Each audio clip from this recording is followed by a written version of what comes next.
చంద్రబాబు నాయుడు గారి సర్కార్ 4 నెలల నుంచి తీవ్రమైన administrative failures and political failures. ఓవరాల్గా గవర్నమెంట్ అయితే 4 నెలల నుంచి ఇంత ఇంత శుద్ధదండక ప్రభుత్వాన్ని మేము చూడలేదని తెలుగుదేశం పార్టీ కార్యకర్తలే పోస్టులు పెడుతున్నారు. తెలుగుదేశం పార్టీ పత్రికలు కూడా ఈ వ్యతిరేకతను చూడలేక బ్యానర్ హెడ్డింగ్లు పెట్టి వార్తలు రాస్తూ ఉన్నారు. ఇంకా అది శృతి మించిపోయింది. మరి బ్యానర్ హెడ్డింగ్లు పెట్టి ఇది ఇది ఇవి మనం చూడలేము, మరీ శృతి మించిపోయినాయి వీళ్ళ వైఫల్యాలు అని. ఈ సందర్భంలో బెదిరించడమే ఆప్షన్ అని చెప్పి చంద్రబాబు నాయుడు గారి సర్కార్ భావిస్తున్నట్లుంది. బెదిరించడమే ఆప్షన్ అని. ఇసుక మీద తప్పుడు రాతలు రాస్తే బెదిరిస్తామంటారు. వరద బాధితులు సొమ్మంతా దోసేశారు, అడ్డదిడంగా దోసేశారంటే బెదిరిస్తామంటారు. తప్పుడు ప్రచారం కేసులు పెడతాం. ఇసుక మీద తప్పుడు ప్రచారం కేసులు పెడతాం.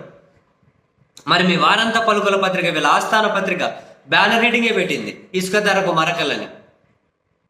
వాళ్ళ ఆటికి కవర్ చేసుకోలేక నానా కష్టాలు పడుతూ ఉన్నారు. ఇంకా విమర్శలు చేయలేక క్షేత్రస్థాయి నుంచి ఏమో బూతులు తిడుతూ ఉంటే ఆ బూతులన్నింటినీ కనుక వాళ్ళ బాస్కి కన్వే చేయలేక, అలాగని చెప్పి దీని మీద ఆ కొంతవరకైనా వ్యతిరేకతను క్యారీ చేయలేక వార్తలు అబ్బా వీళ్ళ కష్టాలు మామూలుగా లేవు అని ఈరోజు ఆ వారంతా పలుకులైన బ్యానర్ హెడ్డింగే పెట్టారు ఆ పత్రికలో. ఇసుకకు మరకలని, ఇసుక ధరకు మరకలని, ఇసుక మీద అబాసు పాలయ్యారని చెప్పి రాశాను నిన్న. ఈరోజు మళ్ళీ ఇసుక ధరకు మరకలని. నిజమే, పోయి ఎవరిని అడగండి, క్షేత్రస్థాయికి వెళ్ళి మాటలు మాట్లాడతారేమో బూతులు తప్ప. ఉచిత ఇసుక ఇస్తామన్నారు. ఏంది ఇదంతా? ఉచిత ఇసుక ఇస్తామన్నారు. అడుగుతున్నారు. ఈ ధరలేంటివి? మొత్తం స్టాక్ యార్డ్లో ఉన్న ఇసుకంతా ఎన్నికల ఫలితాలు రాగానే వీళ్ళందరూ తీసుకెళ్ళి ఏడో డబ్బు చేసుకుని బ్లాక్లో అమ్ముతున్నారు. ధైర్యం అంటే వాళ్ళ మీద పెట్టాలి కేసులు. ప్రభుత్వం కరెక్ట్ పాలించడం అంటే వాళ్ళ మీద కేసులు పెట్టి వాళ్ళ దగ్గర ఇసుకంతా మీద స్వాధీనం చేసుకొని అవసరమైన వాళ్ళకి ఇవ్వండి. దానికోసం సపరేట్ టాస్క్ ఫోర్స్లు ఏర్పాటు చేయండి. అది పద్ధతి. కానీ ఇసుక మీద తప్పుడు ప్రచారం చేస్తే కేసులు పెడతాం.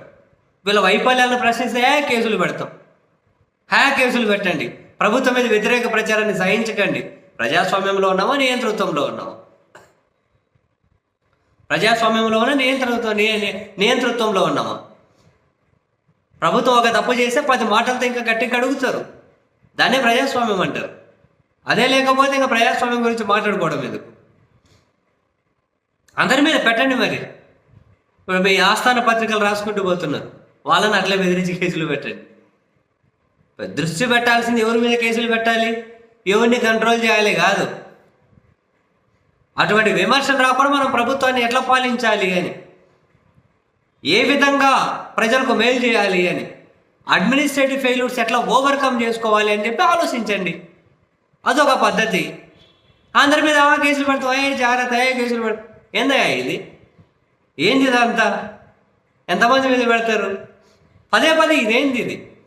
సరే, అడ్డదిడ్డంగా మాట్లాడుతూ ఉన్నారు, పర్సనల్ వ్యవహారాల్లో మాట్లాడుతున్నారు, ఆడవాళ్ళను దూషిస్తున్నారు. అటువంటి వాళ్ళకు వాన్ చేయడంలో తప్పేమీ లేదు. అటువంటి వాళ్ళ మీద కేసులు ఫైల్ చేయడంలో తప్పేమీ లేదు. ఎవరు కాదంటలేదు. లేదు, మతాల మధ్య విద్వేషాలు రాగిల్చుతున్నారు, మత గొడవలు పెడుతూ ఉన్నారు. అటువంటి వాళ్ళ మీద పెట్టండి. పెడితే ఎవరి నుంచి మొదలెట్టాలో చూడండి. ఫస్ట్